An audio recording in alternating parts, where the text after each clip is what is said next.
नमस्कार साथियों, BBT channel में आपका बहुत बहुत स्वागत है। साथियों, आज आपको एक ऐसी शख्सियत से मुलाकात करा रहे हैं जो पूर्वांचल ही नहीं देश के अनेक हिस्सों में अपने अप्रतिम चिंतन, संगठनात्मक क्षमता और मानववादी विचारधारा के प्रखर संवाहक माने जाते हैं। जो चित्र आप देख रहे हैं वे हैं माननीय जगन्नाथ कुशवाहा जी। हमने उनका विशेष साक्षात्कार लिया है।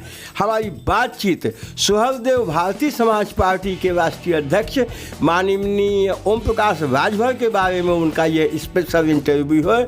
इसको आप अंत तक देखिएगा, बहुत आनंद आएगा। आइए साथियों, इंटरव्यू शुरू करते हैं। माननीय कुशवाहा साहब, हम आपसे जानना चाहेंगे माननीय श्री ओम प्रकाश राजभर के बारे में आपके क्या ख्याल हैं। उन्होंने शुरुआती दिनों में आपके साथ बहुत काम किया है, आपने उनको बहुत ही जीवन में नज़दीक से देखा है, तो उनके बारे में थोड़ा आप हमें बताएं, हमारे दर्शकों को बताएं।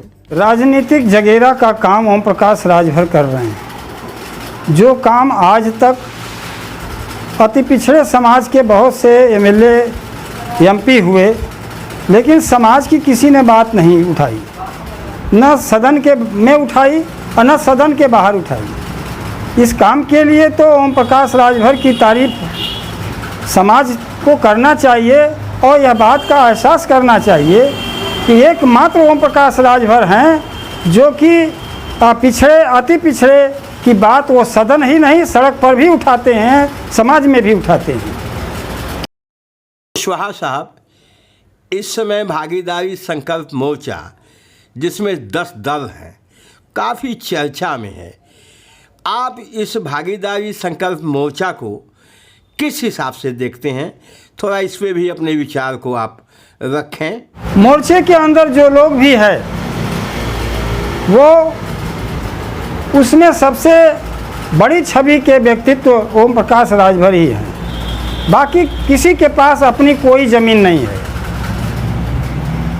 और सबका एकीकरण तो अच्छी बात है अगर एकजुट रहें, लेकिन राजनीति में लोग स्वार्थों के लिए एक होते हैं और स्वार्थों के लिए अलग हो जाते हैं। अगर यह सिलसिला रहा तो इसमें न उनका कोई लाभ होगा, लेकिन ओम प्रकाश ने जो छवि समाज में बनाई है उनको कोई घाटा नहीं होने वाला है। चलिए एक दूसरी तरफ आपका ध्यान आकर्षित करते हैं। माननीय ओम प्रकाश राजभर जी 2017 में बीजेपी से समझौते में थे और 4 सीटें इन्होंने जीता। बीजेपी ने इनकी कोई बात नहीं मानी तो बीजेपी छोड़ के वो अलग से मूवमेंट में लग गए। आज के डेट में जितना उन्होंने लगभग 3-4 साल में संघर्ष किया है बीजेपी के खिलाफ, जो माहौल बनाया है, तो आपको क्या लगता है कि उनकी मेहनत कुछ रंग लाएगी? किस स्थिति में उनको आप देखते हैं कि उत्तर प्रदेश में 2022 में होने वाले चुनाव में माननीय ओम प्रकाश राजभर जी की सुहृदेव भारतीय समाज पार्टी या भागीदारी संकल्प मोर्चे की क्या स्थिति रहेगी?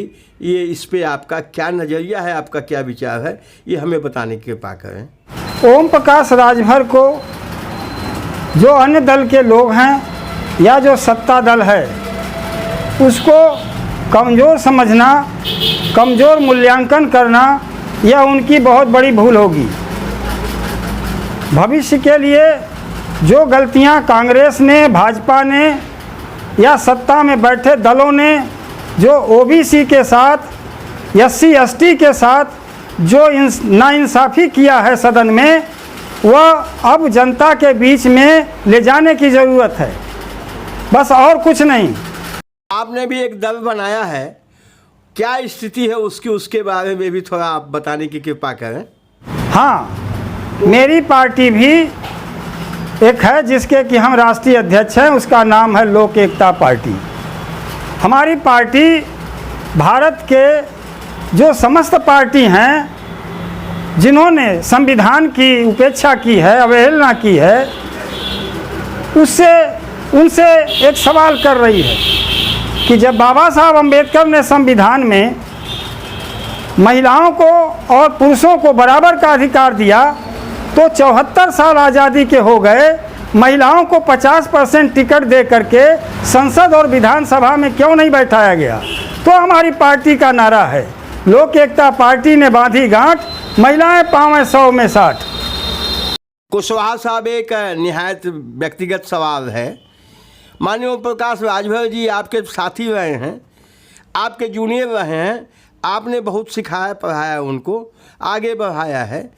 एक चीज़ बतावें कि क्या उन्होंने कभी आपकी पार्टी को भागीदारी संकल्प मोर्चे में सम्मिलित होने के लिए कभी कोई ऑफर दिया है, या अगर वो बुलाते हैं तो क्या आपकी पार्टी भागीदारी संकल्प मोर्चे में सम्मिलित हो जाएगी?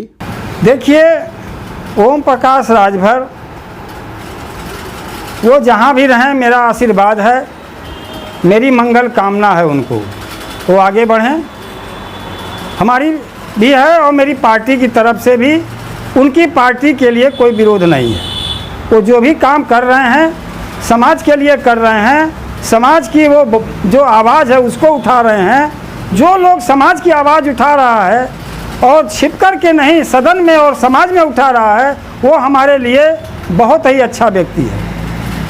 देखिए, एकीकरण कोई बुरी बात नहीं है, एकता हो, मन से हो, दिल से हो, मन साफ करके हो, दिल साफ करके हो, तो वह एकता चलती है। और स्वार्थों की एकता तो नहीं चलती है। हम उनके गठबंधन में नहीं हैं, लेकिन फिर भी हम ओम प्रकाश राजभर के शुभचिंतक हैं। आपने बहुत समय दिया, आपका बहुत बहुत धन्यवाद। साथियों, वीडियो समाप्त होता है। Thank you very much.